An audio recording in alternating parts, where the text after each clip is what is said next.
280। आप मध्यवर्ती चरण की रूनमास्टर परीक्षा में भाग लेना चाहते हैं। गोरलिन और तीनों परीक्षक हैरानी से वान टेन को देखने लगे।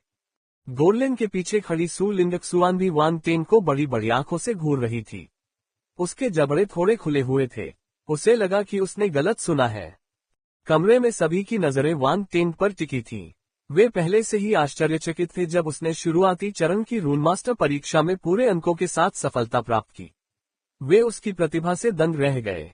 फिर भी वह अभी भी इंटरमीडिएट स्टेज रूनमास्टर परीक्षा देना चाहता था। अब वे उसकी प्रतिभा को कैसे समझाएं? सभी लोग अचानक एक स्वर में अवाक हो गए। परीक्षा कक्ष में एक क्षण के लिए सन्नाटा छा गया। ये बदमाश! लियू जिंगहुई ने वान टेन को देखा, जो कमरे में आकर्षण का केंद्र बन गया था।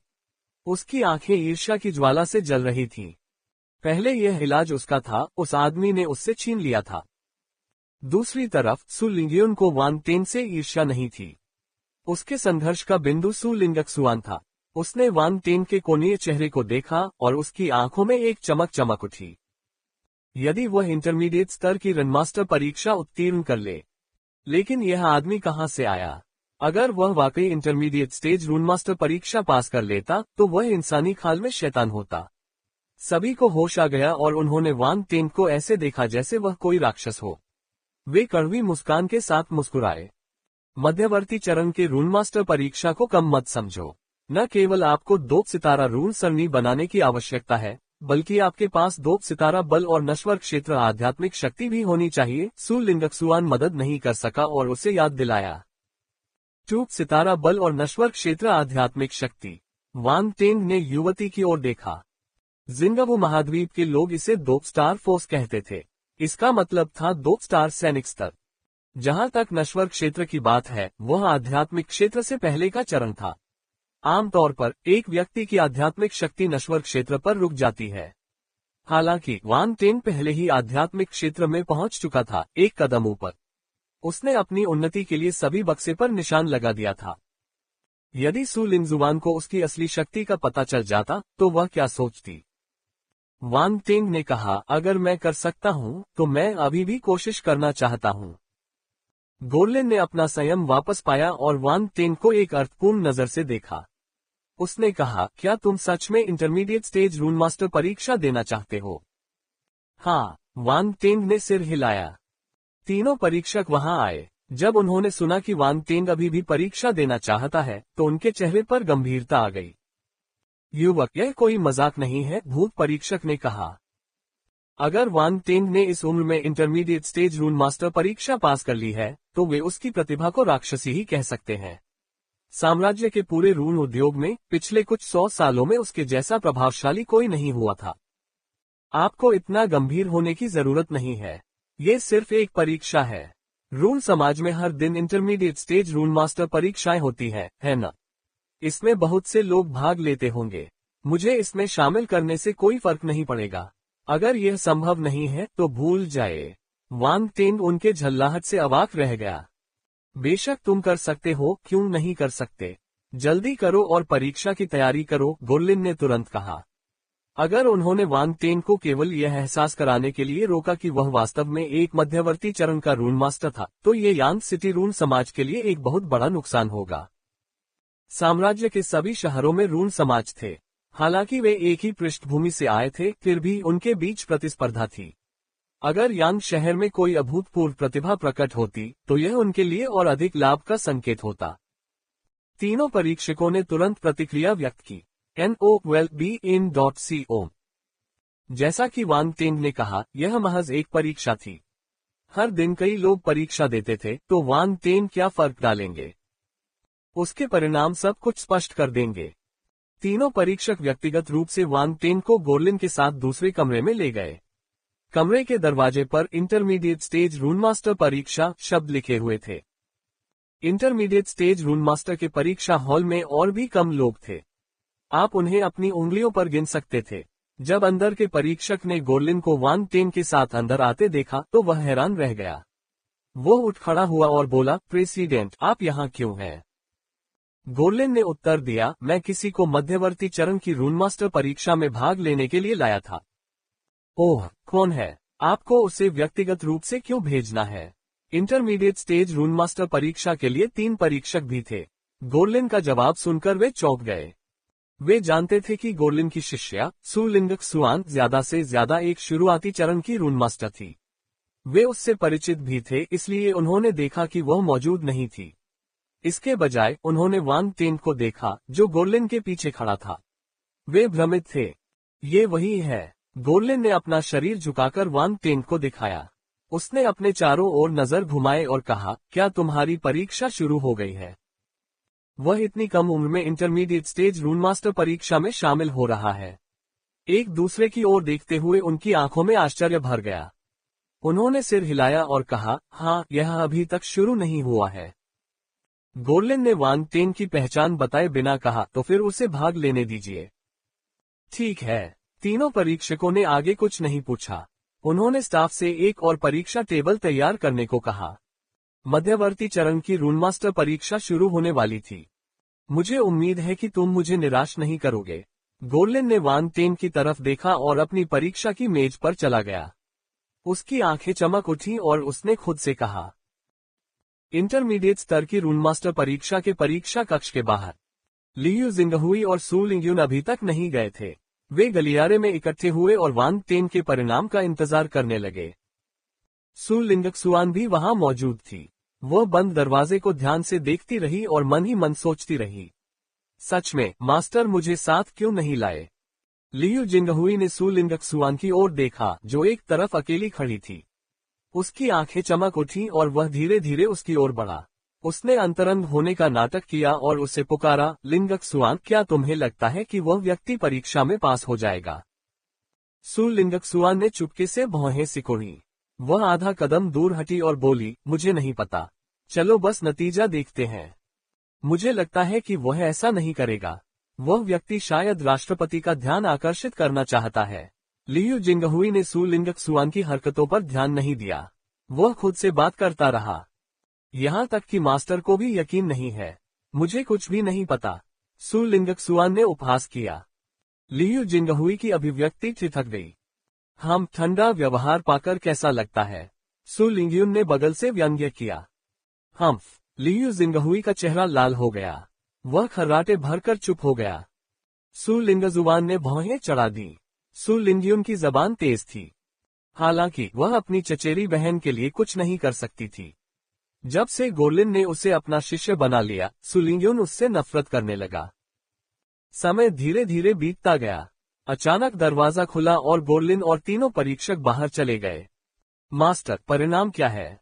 सु लिंगक सुआन जल्दी से आगे बढ़ी और गोर्लिन का हाथ खींचते हुए पूछा। गोर्लिन ने आह भरी। वह पास नहीं हुआ। सु लिंगक सुआन के दिमाग में वांग टेन का चेहरा आया। वह थोड़ी निराश दिख रही थी। लियू जिंगहुई राहत की सांस लेने से खुद को रोक नहीं पाए। दूसरी ओर सु लिंगयुन निराश थी। उसकी नजर फिर से उदासीन हो गई। नहीं, वो पास हो गया। मैं तो बस उसकी अद्भुत प्रतिभा पर आहें भर रहा हूँ, गोर्लिन ने दुख जताते हुए कहा। सु लिंगजुआन को झटका लगा। उसने बेकाबू होकर उसकी ओर आंखें घुमाईं। लियू जिंगहुई लड़खड़ा गया। सु लिंगयुन ने अचानक अपना सिर उठाया। उसकी आंखों में एक धूर्त चमक चमक उठी। दिव्य आत्मा मास्टर। अनुवादक हेनी ट्रांसलेशन, संपादक हेनी ट्रांसलेशंस। जब उन्होंने सुना कि वांग टेन ने परीक्षा पास कर ली है, तो उन सभी के चेहरे पर अलग अलग भाव थे। हालांकि उनका आश्चर्य एक जैसा ही था। वांग टेन गोर्लिन से थोड़ा धीमा निकला। वह कमरे में इंटरमीडिएट स्टेज रन मास्टर्स द्वारा गिराए गए विशेषता बुलबुले उठा रहा था, इससे पहले कि वह बाहर आए। रनमास्टर 106/500 मध्यवर्ती चरण। जब उसने सबके चेहरे पर भाव देखे तो वह उदासीन रहा। उसने पहले भी कई बार ऐसे भाव देखे थे और वह इसका आदी हो चुका था, इसलिए वह शांत रहा।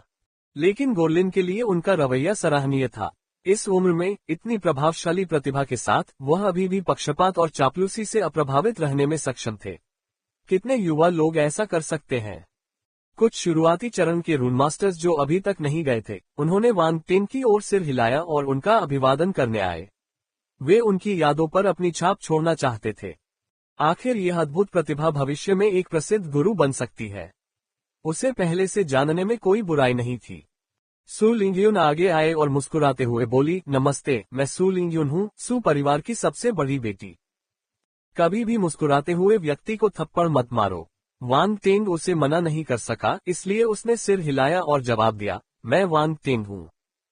आप स्थानीय नहीं हैं, है ना? जब आप खाली हो तो मैं आपको घुमा लाऊंगा, सु लिंगयुन ने कहा। लियू शिंगहुई ने जब देखा कि सभी लोग वांग टेंग की चापलूसी कर रहे हैं तो वह मुस्कुराया और पलटकर चला गया।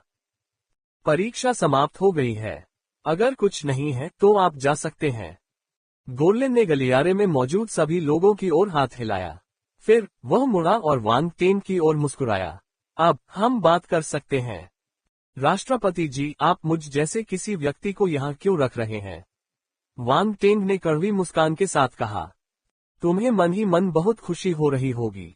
मेरे मालिक द्वारा आमंत्रित किए जाने के लिए बहुत से लोग कुछ भी देने को तैयार हैं, सु लिंगक्सुआन ने गुस्से से कहा।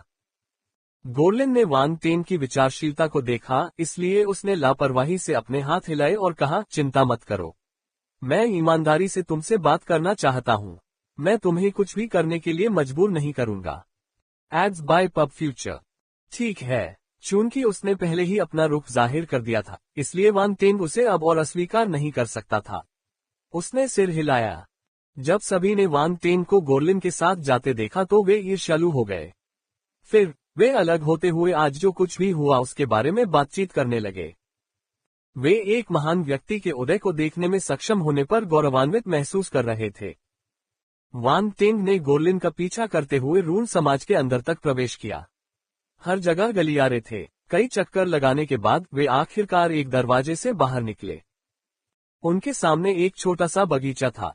हवा में सुखद और ताजा गंध थी और झाड़ियों से तरह तरह के अजीबोगरीब जीव निकल रहे थे। वे गोर्लिन और सु लिंगक्सुआन से नहीं डरते थे, लेकिन जब उन्होंने वांग टेंग को देखा तो उन्होंने उसे बड़ी आंखों से देखा। वांग टेंग ने झाड़ियों के आसपास कूदते पारदर्शी जीवों के झुंड को देखा। वे जेली की तरह थे। उसने आश्चर्य से कहा, ये कीचड़ है। कीचड़? वह क्या है? सु लिंगक्सुआन ने उत्सुकता से वांग टेंग की ओर देखा। उसने कहा, उन्हें नर्म मैले बच्चे कहा जाता है। एक नर्म मैले बच्चे। वांग टेंग के होठों के कोने फड़क उठे। वह इस नाम को बार बार दोहराता रहा। ये काफी वर्णनात्मक था। ये नाम बुरा नहीं है, है ना? सु लिंगक्सुआन ने हंसते हुए कहा। मेरे गुरु हाल ही में इन छोटे बच्चों का अध्ययन कर रहे हैं, इसलिए उन्होंने उनमें से बहुत से लोगों को पकड़ा और उन्हें घर पर पाला। बुरा नहीं है। वांग टेंग के चेहरे पर अजीब भाव था। फिर उसने मजाक करते हुए कहा, मास्टर गोर्लिन, क्या आप रून मास्टर नहीं हैं? आप स्लाइम का अध्ययन क्यों कर रहे हैं? क्या आप इसके बजाय जीव विज्ञानी बनना चाहते हैं? हाँ, वांग टेंग, मैं तुम्हें वांग टेंग कह सकता हूँ, है ना? गोर्लिन हंसा। वांग टेंग की सहमति प्राप्त करने के बाद उसने आगे कहा, हमारे पास जो रून हैं, वे स्टार बीस्ट के शोध से आए हैं। जीवन इस दुनिया में सबसे जादुई उपस्थिति है। हर एक जीवन में बहुत बड़े रहस्य छिपे हैं। ये नर्म मैला बच्चा जीवन का सबसे निम्न रूप हो सकता है, लेकिन ये कई अलग अलग रूपों में आता है। ये किसी भी बल तत्व को मनुष्य की तरह गले लगाने में सक्षम है। यह एक रहस्यमय प्राणी है। मैं उनके आकार बदलने की क्षमता पर शोध कर रहा हूँ। मैं वास्तव में जानना चाहता हूँ कि किस तरह का जीवन पैटर्न इसे इतनी सहजता से अपना आकार बदलने की अनुमति देता है। मैं एक नया रून भी बना सकता हूँ। Shape shifting. वांग टेंग की नजर चमक उठी। उसे तुरंत कई लिंक और निहितार्थ याद आ गए। जब उसने फिर से कीचड़ को देखा, ओह रुको, इसे सॉफ्ट मडी बेबी कहा जाता था, तो उसकी नजर खतरनाक हो गई। मास्टर, आप बस ऊब गए हैं। कई बुजुर्गों ने इस जीव का अध्ययन करने की कोशिश की, लेकिन वे असफल रहे। इसे असंभव माना गया है। आप इतने जिद्दी क्यों हैं? सु लिंगक्सुआन ने अपनी आंखें घुमाई। हाँ, यह मेरा बचपन का सपना है। मैं बूढ़ा हो रहा हूँ, इसलिए अगर मैं इसे अभी नहीं करूँगा तो बहुत देर हो जाएगी, गोर्लिन ने मुस्कुराते हुए जवाब दिया। उसे उसकी टिप्पणी से कोई ऐतराज नहीं था। बगीचे में एक छोटा सा लकड़ी का घर था। गोर्लिन वांग टेंग को लकड़ी के घर में एक शांत अध्ययन कक्ष में ले गया। सु लिंगक्सुआन ने वांग टेंग के लिए गहरे हरे रंग का पेय पदार्थ का एक कप डाला। गोर्लिन ने मुस्कुराते हुए समझाया, ये परियों द्वारा बनाई गई एक विशेष फल वाली शराब है। इसे चखें। वांग टेंग ने लकड़ी का प्याला पकड़ा और शराब को सूंघा। एक ताजा खुशबू उसकी नाक में घुस गई। ये बहुत सुखद था। वह एक छोटा सा घूंट लेने से खुद को रोक नहीं सका। ये स्वादिष्ट है। तुम जिंगबू महाद्वीप से नहीं हो? गोरलिन ने अचानक इस समय अपना मुंह खोला। Ads by pub future. फफ। वान टेन चौंक गया। उसने अभी अभी मिली हुई फ्रूट वाइन को मुंह से बाहर थूक दिया। ये सीधे गोरलिन के चेहरे पर गिरी। सु लिंगक्सुआन चौंक गई। ये कुछ हद तक गोरलिन की कही बात की वजह से था और कुछ हद तक इसलिए क्योंकि वान टेंग ने गोरलिन के चेहरे पर शराब थूक दी थी। वे तीनों स्तब्ध रह गए और एक पल के लिए सन्नाटा छा गया। माहौल बहुत ही अजीब था। खांसी। गोरलिन को सबसे पहले होश आया और वह अजीब तरह से खांसने लगा। उसने अपना रुमाल निकाला और शांति से अपना चेहरा पोंछा। सु लिंगजुआन ने अपनी हंसी रोकी और वान टेंग को घूर कर देखा। वान टेंग ने ऐसा दिखावा किया जैसे कुछ हुआ ही न हो और उसने कुछ भी न देखा हो। उसने शांति से जवाब दिया, प्रेसिडेंट गोरलिन, मैं समझ नहीं पा रहा कि आप क्या कह रहे हैं। क्या तुम्हें नहीं बताया कि तुम एक शक्तिशाली योद्धा के सामने अपने आध्यात्मिक निशान को नहीं छिपा पाओगे? चिंता मत करो, चूंकि मैंने ये कहा है इसलिए मैं तुम्हें कोई नुकसान नहीं पहुंचाऊंगा। क्या तुम्हें लगता है कि मेरे जैसा शक्तिशाली व्यक्ति तुमसे बात करने की जहमत उठाएगा? गोरलिन ने कहा। वान टेंग ने अपने दिल में आह भरी। उसने जवाब दिया, राष्ट्रपति, आपको कैसे पता? भले ही आपके पास मजबूत आध्यात्मिक शक्ति हो, लेकिन आप मेरे आध्यात्मिक निशान में अंतर तभी देख सकते हैं जब मैं अपनी आध्यात्मिक शक्ति को सक्रिय करता हूँ। मुझे नहीं लगता कि मैंने आपके सामने अपनी आध्यात्मिक शक्ति का इस्तेमाल किया है। जब आप रून समाज में आए तो आपने एक बार लॉबी को स्कैन करने के लिए अपनी आध्यात्मिक शक्ति का इस्तेमाल किया। मैंने उस समय आपको देखा था। शुरुआत में मैंने आप पर ज्यादा ध्यान नहीं दिया। आपकी दुनिया से कई लोग यहाँ आते हैं क्योंकि दोनों दुनियाओं के बीच व्यापार होता है। पृथ्वी से किसी व्यक्ति का मेरे रून समाज में आना कोई अजीब बात नहीं है। हालांकि जब मैं संयोग से आपसे रून मास्टर परीक्षा देते हुए मिला तो मैं समझ गया कि आप क्या करना चाहते हैं, गोरलिन ने धीरे से उत्तर दिया। आध्यात्मिक शक्ति। सु लिंगक्सुआन ने अपनी बातचीत सुनते हुए वान टेंग की ओर देखने के लिए हिंसक रूप से अपना सिर घुमाया। इस व्यक्ति के पास वास्तव में आध्यात्मिक शक्ति थी क्या? शुरू में ही वान टेंग को किसी और बात पर आश्चर्य हुआ। जब उसने उस समय लॉबी का निरीक्षण किया तो उसे कोई भी व्यक्ति मजबूत आध्यात्मिक शक्ति वाला नहीं लगा। यही कारण था कि उसने अपनी आध्यात्मिक शक्ति से विशेषता बुलबुले उठाने की हिम्मत की। उसे यकीन था कि राष्ट्रपति गोरलिन वहां नहीं थे, लेकिन फिर भी वह उनकी उपस्थिति का पता लगाने में कामयाब रहा। उसकी आध्यात्मिक शक्ति कितनी भयावह थी। अगले ही पल वह कड़वी मुस्कान के साथ मुस्कुराया। वह बहुत लापरवाह था। उन्होंने पूछा, राष्ट्रपति जी, आप मुझे ये क्यों बता रहे हैं? ताकि तुम मेरे शिष्य बन सको। गोरलिन मुस्कुराया। वह एक धूर्त बूढ़े लोमड़ी की तरह लग रहा था। ... वान टेंग ने उसे अचंभित होकर देखा। सु लिंगक्सुआन भी हैरान थी। हालांकि उसे अपने मालिक के काम करने का तरीका याद था और उसे लगा कि यह समझने लायक है। वह भले ही नेक चरित्र और उच्च प्रतिष्ठा वाला प्रतीत होता हो और सबके सामने दयालु और मिलनसार व्यवहार करता हो, लेकिन वास्तव में उसका हृदय काला था। आखिरकार वह एक बुरा राक्षस था जो कुछ 100 वर्षों से जीवित था। तुम क्या सोचते हो, नौजवान? अगर तुम मुझे अपना गुरु मानोगे तो मैं तुम्हारा रहस्य तुम्हारे लिए रखूंगा। मैं तुम्हें अपने आध्यात्मिक निशान को छिपाने का तरीका भी सिखाऊंगा, गोरलिन ने हंसते हुए कहा। क्यों? वान टेंग ने सख्ती से पूछा। गोरलिन को पता था कि वह किस बारे में बात कर रहा था। उसने अचानक अपनी मुस्कान वापस खींच ली और उसे गौर से देखा। दुनिया अलग है। Ads by pub future. क्या आप अधिक विशिष्ट हो सकते हैं? वान टेंग ने पूछा।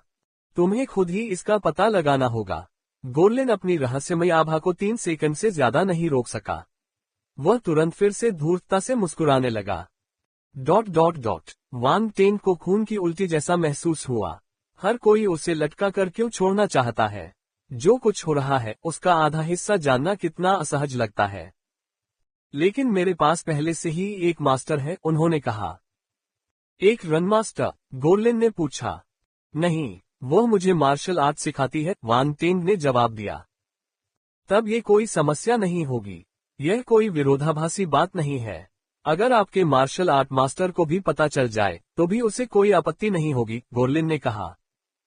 ठीक है गुरुजी। वान टेंग ने अपनी गरिमा त्याग दी और गोरलिन का अभिवादन किया। बहुत बढ़िया। गोरलिन ने अपनी सफेद दाढ़ी को सहलाया और संतुष्टि में सिर हिलाया। उसने सु लिंगक्सुआन की ओर इशारा करते हुए कहा, वह भविष्य में तुम्हारी छोटी बहन होगी। उसका ख्याल रखना, याद रखना। लेस दैन प्रश्नवाचक चिन्ह कोष्टक ग्रेटर दैन त्सु लिंगक सुआन इस तरह से उत्तेजित हो गई मानो किसी ने उसे गलत तरीके से छेड़ा हो। क्यों? मैं यहाँ की वरिष्ठ बहन हूँ। तुम उससे छोटी और कमजोर हो, गोर्लिन ने मुस्कुराते हुए उसे उत्तर दिया। क्या वरिष्ठता आपके कबीले में प्रवेश के समय पर आधारित नहीं होनी चाहिए? त्सु लिंगक सुआन ने अपनी नाखुशी व्यक्त की। इस बारे में क्या ख्याल है? अगर तुम वांग टेन को अपनी बड़ी बहन कहलवाने में कामयाब हो जाओगी, तो तुम उसकी बड़ी बहन हो जाओगी। गोर्लिन ने तुरंत यह समस्या वांग टेन के सामने रख दी। जूनियर बहन, आपसे मिलकर अच्छा लगा। कृपया भविष्य में मेरा ख्याल रखना, वांग टेंग ने मन ही मन हंसते हुए कहा। वह किसी भी तरह से इस महिला को, जो उससे छोटी थी, अपनी सीनियर नहीं कह सकता था। मुझे बड़ी बहन कहो। सु लिंगजुआन क्रोधित हो गई। छोटी बहन। बड़ी बहन को बुलाओ। छोटी बहन। ठीक है, ठीक है। भविष्य में आप अपनी वरिष्ठता पर झगड़ सकते हैं। चलो अब व्यापार की बात करते हैं। गोर्लिन ने जल्दी से उन दोनों को रोका। उसने वांग टेन से कहा, चलो अब आपकी आध्यात्मिक शक्ति के बारे में बात करते हैं। आप अपनी आध्यात्मिक शक्ति को कितना समझते हैं?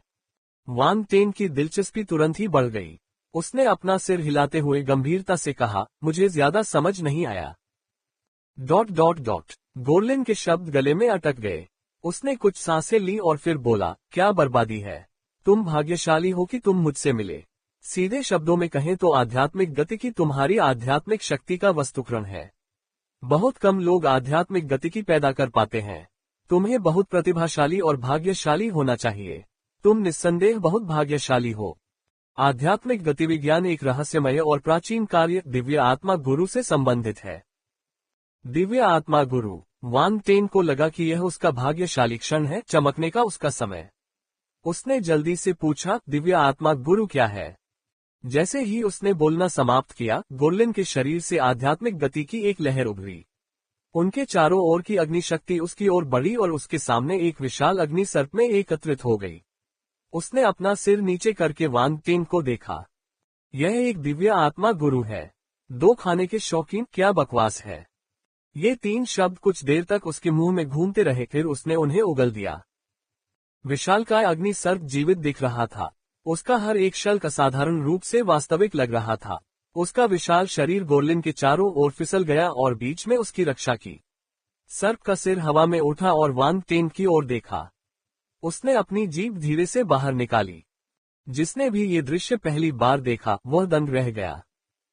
ये पहली बार था जब त्सु लिंगक सुआन ने गोर्लिन को अपनी क्षमता प्रदर्शित करते देखा। वह हैरान होकर सांप को देखती रही और उसके जबड़े खुले रह गए। क्या बकवास है? गोर्लिन ने भौहें सिकोड़ कर पूछा। खांसी। वांग टेंग अजीब तरह से खांसने लगा। वह शर्मिंदगी में मुस्कुराया और बोला, मास्टर, क्या यह एक दिव्य आत्मा गुरु की क्षमता है? गोर्लिन ने आगे जांच नहीं की। उसने सिर हिलाया और जवाब दिया, ये सही है। एक दिव्य आत्मा गुरु अपने आध्यात्मिक गतिज ऊर्जा का उपयोग अपने हाथों के रूप में करता है ताकि उसके चारों ओर के बल को उसके लिए काम करने के लिए नियंत्रित किया जा सके। वह सभी प्रकार के हथियारों का उपयोग भी कर सकता है और शक्तिशाली हमले कर सकता है। समझाते हुए उसने अपना हाथ ऊपर उठाया। उसके पीछे रखी किताबों की अलमारी से एक मोटी किताब तैरती हुई उसकी हथेली पर आ गिरी। मुझे पता है कि हथियार कैसे चलाना है। मैं लंबे समय से ऐसा कर रहा हूँ। हालांकि अपने आसपास की शक्ति को नियंत्रित करना मैंने कुछ बार कोशिश की लेकिन असफल रहा। मैं केवल अपने शरीर में मौजूद शक्ति को नियंत्रित कर सकता हूँ, वांग टेंग ने कहा। अगर हर कोई जानता है कि अपने आसपास की शक्ति को कैसे नियंत्रित किया जाए, तो दिव्य आत्मा के स्वामी अब इतने गुप्त नहीं रहेंगे। गोर्लिन मुस्कुराया। उसने बात को घुमा फिराकर नहीं कहा और सीधे मुद्दे पर आ गया। अगर आप अपने आसपास की शक्ति को नियंत्रित करना चाहते हैं तो आपके पास एक माध्यम होना चाहिए। यह माध्यम दिव्य आत्मा के स्वामी की विरासत है। वांग टेंग की आंखें चमक उठीं। वह उत्साहित होने लगा था। गोर्लिन निस्संदेह एक दिव्य आत्मा गुरु था। अगर वह उससे दिव्य आत्मा गुरुओं की विरासत प्राप्त कर सके तो यह एक बहुत बड़ी उपलब्धि होगी। हाँ, क्या तुम सीखना चाहते हो? गोर्लिन वांग टेंग के हाव भाव देखकर हंसे बिना नहीं रह सका। बेशक, वांग टेंग ने बिना किसी हिचकिचाहट के सिर हिलाया। चिंता मत करो, चूंकि तुमने मुझे अपना गुरु स्वीकार कर लिया है, इसलिए मैं अपनी विरासत तुम्हें सौंप दूंगा, गोर्लिन ने कहा। वांग टेंग ने गहरी सांस ली। धन्यवाद। वह कल्पना कर सकता था कि दिव्य आत्मा गुरुओं की विरासत कितनी कीमती थी। फिर भी गोर्लिन ने इसे उसे सौंपने का फैसला किया, एक शिष्य जो अभी अभी उसके साथ जुड़ा था। इसके अलावा वो पृथ्वी से था, जिंगबू महाद्वीप का हिस्सा नहीं था। जो लोग किसी के सगे संबंधी नहीं थे, उनका दिल अलग होना तय था। फिर भी गोर्लिन ने इस दुविधा को पूरी तरह से नजरअंदाज कर दिया। यह उसकी उदारता का प्रदर्शन था। मास्टर, मेरा क्या होगा? मेरा क्या होगा? सु लिंगक्सुआन ने इतना नहीं सोचा। जब उसने एक दिव्य आत्मा मास्टर का जादू देखा तो वह अपनी उत्तेजना को और नियंत्रित नहीं कर सकी। उसने गोर्लिन की बांह खींची और उसे हिलाना शुरू कर दिया। हिलाना बंद करो, हिलना बंद करो। अगर तुम हिलते रहे तो मेरी हड्डियां उखड़ जाएंगी। गोर्लिन ने असहाय होकर कहा, मैं तुम्हें सिखाना चाहता हूँ, लेकिन तुमने अभी तक अपनी आध्यात्मिक शक्ति को जागृत नहीं किया है। मैं तुम्हें सिखाऊं तो भी तुम इसे नहीं सीख पाओगे। मैं एक प्रतिभाशाली युवा सुंदरी हूँ। मैं क्यों नहीं सीख सकती? सु लिंगक्सुआन उदास थी। फिर उसने कुछ सोचा और आशावान हो गई। मास्टर, क्या आपके पास मेरी आध्यात्मिक शक्ति को जागृत करने का कोई तरीका है? बुरे विचारों के बारे में सोचना बंद करो। अगर किसी की आध्यात्मिक शक्ति को जगाना इतना आसान होता तो हमारे पास बहुत सारे दिव्य आत्मा गुरु होते। गोर्लिन ने अपना सिर हिलाया। सु लिंगक्सुआन फिर से उदास हो गई। गोर्लिन को लगा कि उसका सिर दर्द कर रहा है। जब उसने उसे देखा, उसने जल्दी से वांग टेन की ओर देखा और उससे उसे सांत्वना देने के लिए कहा। हालांकि ये पहला दिन था जब वह सु लिंगक्सुआन को जानता था।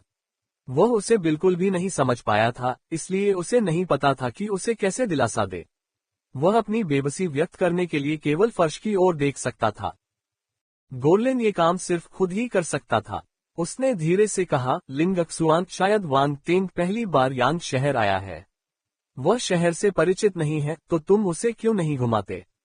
मैंने सुना है कि अनकिन स्ट्रीट पर एक नई बेकरी खुली है। उनकी पेस्ट्री बहुत खास है और वे स्वादिष्ट हैं। क्या तुम कोशिश नहीं करना चाहोगे?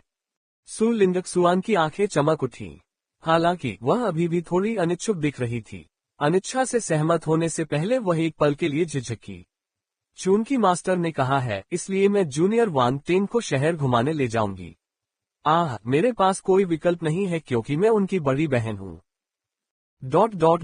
वांग टेंग ने देखा कि युवती का गला ऊपर नीचे हो रहा था। ये बिल्कुल स्पष्ट था। ऐसा लग रहा था कि वह अपनी लार निगल रही थी। वह खाने की शौकीन थी। वह उसके संबोधन के तरीके को सुधारना चाहता था, लेकिन चूंकि उसे अभी अभी बहुत बड़ा झटका लगा था, इसलिए उसने फिलहाल उसके साथ वरिष्ठता के बारे में बहस न करने का निर्णय लिया। गोर्लिन बगीचे में खड़ा था और उन्हें दूर जाते हुए देख रहा था। वह मुस्कुराया और अपना सिर हिलाया। फिर वह किनारे पर रॉकिंग चेयर पर लेट गया और धीरे धीरे झूलते हुए एक किताब पढ़ने लगा। सूरज की रोशनी उसकी सफेद दाढ़ी पर चमक रही थी और विशेष जीव झाड़ियों के बीच से आगे पीछे चल रहे थे। पत्तियां सरसराहट कर रही थीं, मानो कोई मधुर धुन बजा रही हो। कुछ अज्ञात फूल परियां फूलों के चारों ओर नाच रही थीं। वे कभी कभी गोर्लिन के सिर पर उतर जाती थीं। दृश्य शांत एवं शांतिपूर्ण था। सु लिंगक्सुआन ने वांग टेंग को सड़कों पर उतारा। हालांकि यह युवती सड़क के खाने को घूरती रहती थी, फिर भी वह अपने कर्तव्यों के प्रति वफादार थी। जब भी उसे कोई प्रतीकात्मक इमारत मिलती तो वह वांग टेंग को उसका महत्व समझाती। बेशक इसके लिए पारिश्रमिक भी देना पड़ता था। बड़े भाई, मुझे भूख लगी है। क्या आप मेरे लिए तली हुई कुरकुरी पेस्ट्री ला सकते हैं? सु लिंगक्सुआन ने अपने पेट को छुआ और उसे धार्मिकता से देखा। उसका इरादा था, मैं भूखी हूँ क्योंकि मैं तुम्हें सैर के लिए बाहर लाई हूँ। अगर तुम मेरे लिए खाना नहीं खरीदोगे तो तुम्हारा विवेक कहाँ रहेगा? इससे कोई फर्क नहीं पड़ता था कि क्या वाकई उसका यही इरादा था। सबसे महत्वपूर्ण बात यह थी कि उसकी लार उसके होठों के कोने से टपकने वाली थी। जल्दी से अपनी लार पोंछ लो। क्या तुम्हें ये शर्मनाक नहीं लगता? वांग टेंग ने अपनी आंखें घुमाईं। वो 2 तली हुई कुरकुरी पेस्ट्री खरीदने चला गया। ध्यान रहे, ये सचमुच बहुत स्वादिष्ट लग रहा था। सु लिंगक्सुआन ने अपनी लार को वापस चूसते हुए शर्माया। उसकी हरकतें बेहद सहज थीं। वांग टेंग ने पेस्ट्री खरीदी और एक सु लिंगक्सुआन को दे दी। साथ ही वो उसे चिढ़ाना नहीं भूला, क्या तुम मानती हो कि मैं अब तुम्हारा बड़ा भाई हूँ? क्या मैंने ऐसा कहा? आपने गलत सुना होगा। सु लिंगक्सुआन ने खाना मिलते ही वांग टेंग की बात को अनसुना कर दिया। उसने जो कहा था उसे नकार दिया और खुशी खुशी अपनी तली हुई पेस्ट्री खाने लगी। उसने अपने छोटे से मुंह से उसे जोर जोर से चबाया और उसके गाल फूल गए।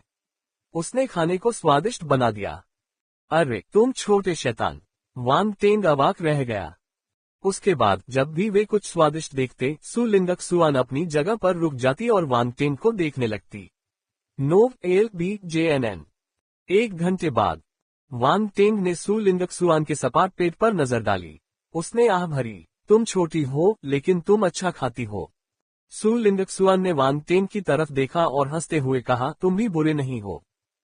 खांसी, मैं मार्शल आर्ट का अभ्यास करता हूँ। मेरे लिए ज्यादा खाना सामान्य बात है, वान टेंग ने खांसते हुए शांति से उसे जवाब दिया। दोस्तों, सु लिंगजुआन ने व्यंग्य किया। उसी समय उनके बाईं ओर के रेस्तरां में लियू शिंगहुई और कुछ युवा लड़के खिड़की के पास एक मेज के चारों ओर हंस रहे थे और खुशी से बातें कर रहे थे। वे एक दूसरे को टोस्ट कर रहे थे और माहौल जीवंत था। अरे क्या ये सु परिवार से सु लिंगक सुआन नहीं है? युवकों में से एक ने आश्चर्य से कहा। सभी लोग उस ओर मुड़े जिस ओर वह देख रहा था। ये सु लिंगक सुआन जैसी दिखती है। उसके बगल में कौन है? मेरा स्वभाव बहुत खराब है। सु लिंगक सुआन एक रून कुलीन परिवार से थी और रून समाज की शिष्या थी। अपनी असाधारण प्रतिभा के साथ साथ उसका रूप और आभा भी उच्च श्रेणी की थी।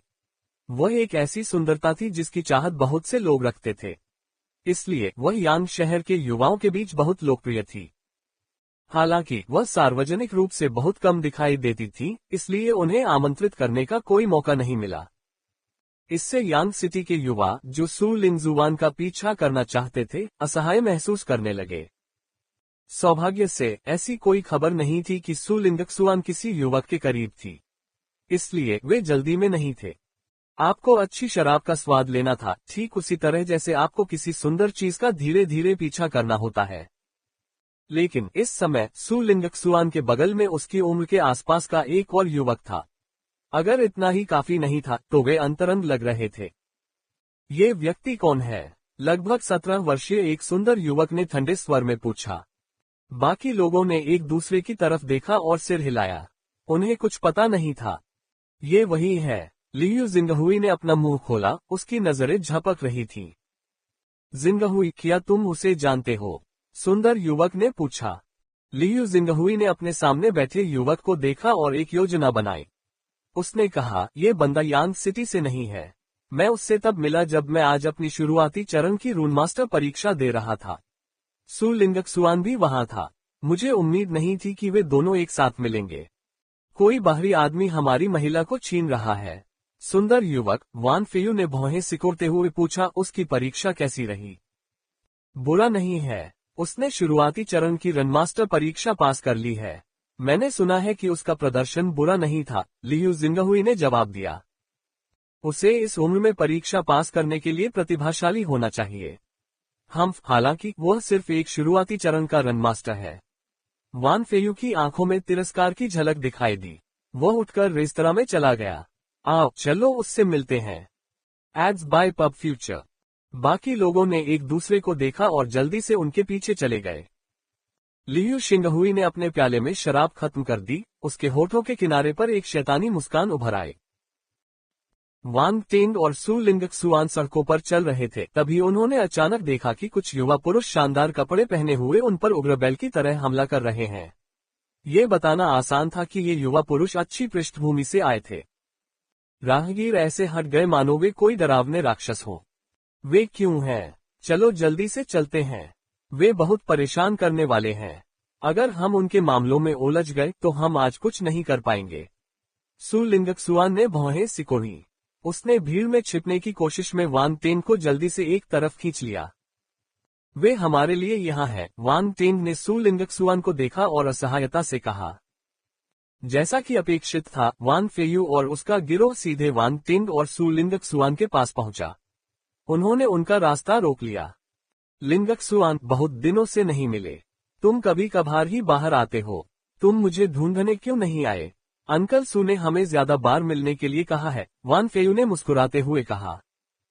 अन्य कारकों को नजरअंदाज करें तो उनका रूप वास्तव में शानदार था। चूंकि वे एक कुलीन परिवार में पले बड़े थे, इसलिए एक कुलीन और सुंदर युवा स्वामी के रूप में उनकी आभा उन साधारण युवतियों के लिए घातक आकर्षण रखती थी। लेकिन सु लिंगक्सुआन उससे बिल्कुल भी प्रभावित नहीं हुई। उसने उसकी ओर देखा और कहा, मैं व्यस्त हूँ। मैं अपने मालिक के लिए सामान खरीदने आई हूँ। मेरे पास बर्बाद करने के लिए समय नहीं है। कृपया रास्ता दें। आप क्या खरीदना चाहते हैं? मैं आपके साथ चल सकता हूँ।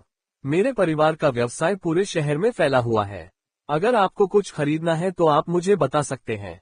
मैं जल्द से जल्द आपके लिए इसका समाधान कर दूंगा, वान फेयू ने जवाब दिया। कोई जरूरत नहीं, मैं इसे खुद खरीद लूंगा। आपको परेशान करने की कोई जरूरत नहीं है, सु लिंगक्सुआन ने कहा। वान फेयू नहीं चाहता था कि सु लिंगक्सुआन चले जाए। उसने कहा, यह कोई परेशानी वाली बात नहीं है। मुझे बस एक आदेश देना है। फिर उसने दिखावा किया कि उसने अभी अभी वांग टेन को देखा है और कहा, यह युवक अपरिचित लग रहा है। लिंगक्सुआन, किसी अजनबी के बहुत करीब मत जाओ। अगर तुम मूर्ख बन गए तो ये बुरा होगा। आखिरकार हम कुलीन परिवारों से आते हैं, इसलिए बहुत से लोग हमारी ओर देख रहे हैं। हम नहीं जान पाएंगे कि कुछ अनजान लोगों का मकसद क्या है। Ads by pub future. उसने वांग टेन की ओर देखा, यह आदमी मुझसे ज्यादा सुंदर है। सुंदर लड़का। वांग टेन ने ठहाका लगाया। उसके चेहरे पर सीधे ये शब्द कहकर यह आदमी उसे नीची निगाह से देख रहा था। वांग टेन को एक नजर में ही उसके इरादे का पता चल गया था। हालांकि उसके तरीके थोड़े नर्म थे। वान फेयू, तुम अपनी सीमा लंघ रहे हो। इस बार सु लिंगक्सुआन ने हार नहीं मानी। उससे बात करते समय उसका चेहरा ठंडा हो गया। छोटे लिंगक्सुआन, मुझे पता है कि तुम अभी इसे नहीं समझ सकते, लेकिन मैं तुम्हें साबित कर दूंगा कि मैं ये तुम्हारे लिए कर रहा हूँ। वान फेयू पाखंडी था। वह तुरंत पलटा और वांग टेन पर व्यंग्य किया। मुझे पता है कि तुमने शुरुआती चरण की रून मास्टर परीक्षा पास कर ली है, लेकिन सु और वान परिवार के सामने तुम कुछ भी नहीं हो। अगर तुम लिंगक्सुआन को बेवकूफ बनाना चाहते हो तो चले जाओ। मुझे तुम्हें मारने के लिए मजबूर मत करो।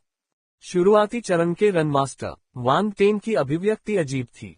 उसने पहले ही लियू जिंगहुई को देख लिया था, जो इस युवक के पीछे खड़ा था। इसलिए जब उसने युवक की बातें सुनी तो उसे पूरी कहानी समझ में आ गई। उसने अपने सामने खड़े युवक से उत्साह से बात करने से पहले लियू जिंगहुई को एक सार्थक नजर से देखा। ओह, अगर तुम मुझे मारोगे तो क्या होगा? ऐसा लगता है कि तुम ये काम मुश्किल तरीके से करना चाहते हो। वान फेयू की आंखों में गुस्से की झलक दिखाई दी। उसका चेहरा काला पड़ गया और उसकी आवाज ठंडी हो गई। युवक, तुम्हें खड़े होने से पहले स्थिति को समझना चाहिए। वांग टेंग ने अपना सिर हिलाया। उसे तो ये भी नहीं पता था कि उसका इस्तेमाल किया जा रहा है। कितना बेवकूफ है। लियू जिंगहुई की अभिव्यक्ति थोड़ी बदल गई। हालांकि वान फेयू ने इस पर ध्यान नहीं दिया। इसके बजाय वह वांग टेन की निगाहों से उत्तेजित हो गया। वान फेयू, हंगामा मत करो। सु लिंगक्सुआन समझाना चाहता था, लेकिन वान फेयू सुनना नहीं चाहता था। उसके दिल में पहले से ही गुस्सा जल रहा था। उसने अपनी भावनाओं पर नियंत्रण खो दिया और कहा, कमीने, तुम मुझे इस तरह क्यों देख रहे हो? तुम अपनी खुद की व्याख्या कर सकते हो, बेवकूफ। वांग टेन भी अधीर हो गया। वह गुस्से से चिल्लाया, चले जाओ। Ads by pub future. तुम मौत की तलाश में हो। वान फेयू गुस्से से कांप रहा था और अब खुद को रोक नहीं सका। उसने एक कदम आगे बढ़ाया और वांग टेन पर मुक्का मारा। सावधान रहो। सु लिंगक्सुआन की अभिव्यक्ति बदल गई और वह जल्दी से चिल्लाई। उसे उम्मीद नहीं थी कि वान फेयू अचानक ऐसा करेगा। वे इतने करीब थे। इतनी दूरी पर वांग टेन के लिए बच निकलना मुश्किल था। उसका चेहरा पीला पड़ गया। अगर वांग टेन को कुछ हो गया तो वह गोरलिन को क्या जवाब देगी? लियू जिंगहुई ने जब ये दृश्य देखा तो उसकी आंखों में खुशी की चमक दौड़ गई। उसके होठों के किनारे की मुस्कान और भी चमक उठी। तो क्या हुआ अगर वह रून प्रतिभा के मामले में मुझसे ज्यादा प्रतिभाशाली है? वह फिर भी दूसरों से हार जाएगा। हालांकि अगले ही पल उसके चेहरे के भाव फीके पड़ गए। थप्पड़। सड़क पर एक कर्कश ध्वनि गूंजी। वान फेयू की कलाएं एक मजबूत और शक्तिशाली हाथ से पकड़ ली गई। ये कैसे संभव है? वान फेयू की अभिव्यक्ति पूरी तरह बदल गई। वह अविश्वास में था। वह वांग टेन के चंगुल से छूटने के लिए बेतहाशा संघर्ष कर रहा था, लेकिन उसे एहसास हुआ कि वह हिलने में असमर्थ था। मेरा स्वभाव बहुत खराब है। वांग टेन ने वान फेयू को भावशून्यता से देखा और कहा, मुझे जाने दो। वान फेयू का चेहरा घिनौना हो गया। उसने अपनी दूसरी मुट्ठी भींची और उसे वांग टेन की कनपटी पर पटक दिया। उसी समय उसने अपना पैर उठाया और वांग टेन के शरीर के निचले हिस्से पर बेरहमी से लात मारी। उसने कोई दया नहीं दिखाई। वह वांग टेन की जान चाहता था। NOWELB-JAN.CO। वांग टेन का चेहरा उदासीन बना रहा। उसने शांति से अपना पैर उठाया और वान फेयू के घुटने पर लात मारी। दरार, हड्डी टूटने की आवाज असाधारण रूप से डरावनी थी। उसी समय उसने अपनी मुट्ठी लहराई और वान फेयू की बांह पर पटक दी। एक और तीखी आवाज ने दर्शकों की रीढ़ में सिहरन पैदा कर दी। वान फेयू का बायां हाथ 90 डिग्री नीचे गिर गया। आह! वान फेयू के मुंह से पीड़ा भरी चीख निकली। वान फेयू के साथ आए युवा डरे हुए थे। लियू जिंगहुई भी इससे अलग नहीं था। उसने अविश्वास से वांग टेन को देखा। उसकी हिम्मत कैसे हुई? उसे इतनी हिम्मत कहां से मिली? तुम मेरी प्रतिष्ठा बर्बाद करना चाहते हो? तुम्हारी हिम्मत कैसे हुई? फेयू को छोड़ दो। उसे जल्दी से जाने दो। तुम दुष्ट अपराधी हो। तुम्हारी हिम्मत कैसे हुई इतने क्रूर होने की? वान फेयू के साथी गुस्से से चिल्लाने लगे, लेकिन किसी ने भी आगे बढ़कर उसकी मदद करने की हिम्मत नहीं की। वान फेयू 2 स्टार सैनिक स्तर पर था, लेकिन वह वांग टेन के साथ एक राउंड भी नहीं टिक सका। वह तुरंत हार गया। वे पिटाई की उम्मीद नहीं कर रहे थे। वांग टेन ने वान फेयू का दाहिना हाथ पकड़ लिया और उसे थोड़ा मोड़ दिया। आह! वान फेयू ने तुरंत दर्द से चीख मारी। उसकी आवाज उदास और तीखी थी और उसका चेहरा विकृत था। ये सब उसकी इंद्रियों पर हमला करने वाले दर्द के कारण था। वांग टेन ने पलटकर उन लोगों की तरफ देखा जो चिल्ला रहे थे और शोर मचा रहे थे। उसने असमंजस में पूछा, आपने क्या कहा? हर कोई दंग रह गया। जानबूझकर। उसने ये काम जानबूझकर किया होगा। सु लिंगक्सुआन भी अवाक रह गई। यह आदमी थोड़ा दुष्ट लग रहा था। कुछ क्षण पहले वो वांग टेन के बारे में चिंतित थी, लेकिन अब उसे एहसास हुआ कि उसकी चिंता व्यर्थ थी। वांग टेन की लात से वान फेयू का एक घुटना टूट गया था। उसका बायां हाथ भी टूट गया था, इसलिए वह बिल्कुल भी हिल नहीं सकता था। दर्द के कारण वह सांस लेने के लिए हौंफता रहा। साथ ही दर्द ने उसे शांत होने का मौका दिया। उसे पता था कि आज वह एक पत्थर से टकराया है। उसने कर्कश स्वर में कहा, तुम्हें क्या चाहिए? क्या मुझे तुमसे यह नहीं पूछना चाहिए? तुम मुझसे क्यों पूछ रहे हो? वांग टेन ने उसकी ओर देखा और मासूम चेहरे से जवाब दिया, मैं हार मानता हूँ। मुझे जाने दो और मैं वादा करता हूँ कि वान परिवार इस मामले को नहीं देखेगा, वान फेयू ने कहा। जब उसने अपना सिर नीचे किया तो उसकी आंखों में नफरत की झलक दिखाई दी। हम्फ्टिल्डर, क्या तुम्हें लगता है कि मैं तुम पर विश्वास करूंगा? वांग टेन ने उसकी ओर उपहासपूर्ण दृष्टि से देखा। पब फ्यूचर द्वारा विज्ञापन। अगर तुम मुझे मार दोगे तो तुम कभी यांग शहर से बाहर नहीं निकल पाओगे। वान फेयू की अभिव्यक्ति बदल गई। यह आदमी निर्दयी था। उसने बिना किसी हिचकिचाहट के उसका हाथ और पैर तोड़ दिया था। क्या होगा अगर वह वास्तव में उसे मारना चाहता था? क्यों न हम शर्त लगा लें। देखते हैं कि तुम्हें मारने के बाद मैं यांग सिटी से बाहर निकल सकता हूं या नहीं। 1000 फोस्टोन की शर्त लगाने के बारे में क्या ख्याल है? वांग टेन ने अपनी ठुड्डी को छुआ और सुझाव दिया। वान फेयू, जब आप मुझे मारने ही वाले हैं तो मैं शर्त कैसे ले सकता हूँ? धमकी? ये तो सीधी धमकी है। यह आदमी जरूर दुष्ट होगा, वरना वह ये पागलपन भरी बातें कैसे कह सकता है? सब लोग। सु लिंगक्सुआन। चुप्पी का मतलब है सहमति। वांग टेन मुस्कुराया और आगे बोला, क्या आपको लगता है कि मैं यांग सिटी से बाहर जा सकता हूं या नहीं? आपके निर्णय लेने के बाद मैं आपको भेज दूंगा। NOWELB-IN.CO। उसने अपने दूसरे हाथ से वान फेयू का गला पकड़ लिया और बल प्रयोग करने का नाटक किया। रुको, रुको। वान फेयू बुरी तरह डर गया। वह लगातार चिल्ला रहा था। तुम क्या कहना चाहते हो? वांग टेन ने अपना सिर झुकाकर उसकी ओर देखा। वान फेयू हकलाया। उसके दिमाग में एक विचार आया और उसका सिर ऊपर नीचे हिलने लगा। मैं तुम्हें 1000 फोस्टोन दूंगा और तुम मुझे जाने दे सकते हो। तुम मुझे क्या समझते हो? वांग टेन का चेहरा काला पड़ गया। क्या मैं किसी ऐसे व्यक्ति जैसा दिखता हूं जो दूसरों से पैसे ऐंठता है? तुम मेरी प्रतिष्ठा को बर्बाद करने की कोशिश कर रहे हो। तुम बहुत ही दुष्ट हो। मैं तुम्हें जिंदा नहीं छोड़ सकता। उसने अपनी पकड़ और मजबूत कर ली, मानो वह वान फेयू का गला घोंटकर उसे मार डालना चाहता हो। पब फ्यूचर द्वारा विज्ञापन। नहीं नहीं, वान फेयू घबरा गया। नहीं क्या? वान टेंग ने पूछा। तुम जबरन वसूली नहीं कर रहे हो। ये तुम्हारे लिए मेरा मुआवजा है। मैं अभी तुम्हारे साथ असभ्य था, लेकिन मुझे अपनी गलती का एहसास हो गया है। मैं केवल शब्दों का उपयोग करके अपनी माफी नहीं व्यक्त कर सकता, इसलिए मैं बल के पत्थरों के साथ अपनी ईमानदारी दिखाना चाहता हूँ। वान फेयू को कभी नहीं पता था कि वह इतना वाक्पटु था। आपातकालीन स्थिति में उसने पूरा भाषण एक ही सांस में समाप्त कर दिया। उसने बीच में भी विराम नहीं लिया। हम्फ, क्या आपको लगता है कि मुझे आपके 1000 फोस्टोन चाहिए होंगे? वान टेंग ने उपहास किया। 3000। वान फेयू ने एक बार में संख्या बढ़ा दी।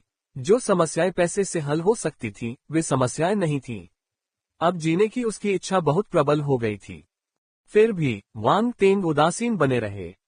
5000। कोई अभिव्यक्ति नहीं। 6000, 7000, 10,000। वान फेयू ने रोते हुए अपनी लार निगल ली। उसकी आंखें लाल हो गई थीं। वान टेंग ने उस पर जो मनोवैज्ञानिक दबाव डाला, वह बहुत ज्यादा था। उसे लगा कि वह मौत के कगार पर है। अगर वह सावधान नहीं रहा तो वह सचमुच यहां मर सकता है। इस समय वान टेंग की अभिव्यक्ति अचानक बदल गई। वह असाधारण रूप से मिलनसार हो गया।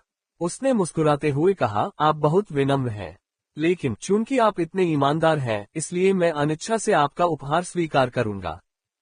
वान फेयू ने राहत की सांस ली। उसे लगा कि उसकी पीठ ठंडे पसीने से भीग गई है। सु लिंजुवान आश्चर्यचकित रह गया। इस पूरे प्रकरण ने उसकी सांस रोक दी थी। उसके मन में वान टेंग के प्रति सम्मान की भावना पैदा होने लगी थी। वह इतना प्रभावशाली था। युवा स्वामी ऐसे लग रहे थे जैसे उन्होंने कोई भूत देख लिया हो। वान फेयू हमेशा से दबंग और दबंग रहा था। फिर भी वह वान टेंग के सामने बहुत डरपोक था। अगर वे इसे व्यक्तिगत रूप से नहीं देखते तो उन्हें लगता कि यह नकली वान फेयू है। इस प्रकार जब उन्होंने फिर से वान टेंग को देखा तो उनकी निगाहें पूरी तरह बदल गईं। यह आदमी शैतान था। पब फ्यूचर द्वारा विज्ञापन। आओ अपनी ईमानदारी निकालो और मुझे दिखाओ, वान टेंग ने धीरे से कहा। वान फेयू को थोड़ा डर लगा। मेरे पास इतने सारे फोस्टोन नहीं हैं। क्या? वान टेंग ने उसे घूर कर देखा। क्या तुम अब मेरे साथ चाले चल रहे हो? नहीं नहीं, मेरे पास इस समय सिर्फ 4500 फोस्टोन है। मैं जाकर बाकी भी इकट्ठा कर लूंगा। इसमें सिर्फ 1 मिनट लगेगा। वान फेयू के माथे पर फिर से ठंडा पसीना आ गया। उसका दिमाग तेजी से काम कर रहा था। वह मुड़ा और लियू जिंगहुई और उसके दोस्तों पर चिल्लाया, तुम्हारे पास कितने फोस्टोन हैं? इसे निकालो, सब कुछ निकालो। युवा मास्टर्स ने उत्सुकता से अपने बल के पत्थर निकाले। वे काफी देर तक अपने सिर एक साथ पकड़े रहे, फिर आखिरकार उन्होंने 10,000 बल के पत्थर इकट्ठा कर लिए। ये रहे 10,000 फोस्टोन। हम तुम्हें बाकी बचे भी तोहफे में दे देंगे। क्या तुम मुझे अब जाने दोगे? वान फेयू ने दयनीय भाव से वान टेंग की ओर देखा। वान टेंग के चेहरे पर अजीब सा भाव था। क्या वह इतना डरावना था? ये युवक इतना डरा हुआ क्यों था? हालांकि ये युवा स्वामी वास्तव में धनी है। वे ऐसे ही 10,000 से ज्यादा फोस्टोन इकट्ठा करने में कामयाब रहे। अगर उसे मौका मिले तो क्या उसे उन्हें फिर से ब्लैकमेल करना चाहिए? भविष्य में इतने निर्दयी मत बनो, ये महंगा पड़ेगा, वान टेंग ने उन्हें विनम्रता से समझाया। उसके बाद उसने युवक की अभिव्यक्ति की अनदेखी की और अपनी पकड़ ढीली कर दी। वान फेयू ने अपना संतुलन खो दिया और जमीन पर गिर गया।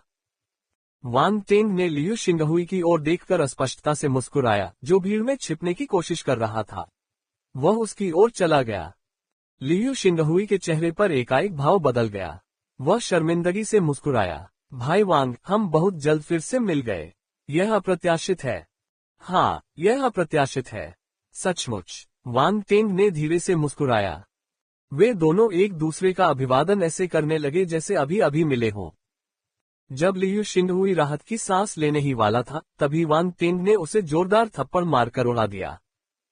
टकराना। लियू शिंगहुई 5 मीटर पीछे फेंका गया और जमीन पर जोर से पटका गया। उसका चेहरा सुअर की तरह सूज गया था और उसके मुंह से खून और लार बह रही थी। उसके 2 दाढ़ लार और खून में मिल गए थे। उसने वान टेंग को ध्यान से देखा। धीरे धीरे उसकी निगाहों में डर दिखने लगा और उसका चेहरा पीला पड़ गया। बाकी लोग अचंभित रह गए। यह आदमी बहुत मूडी था। एक पल पहले वो अभी भी मुस्कुरा रहा था, लेकिन अगले ही पल उसने लियू जिंगहुई को थप्पड़ मार दिया। हालांकि भीड़ उसकी हरकत को समझ नहीं पाए। क्या उनके बीच कोई दुश्मनी थी?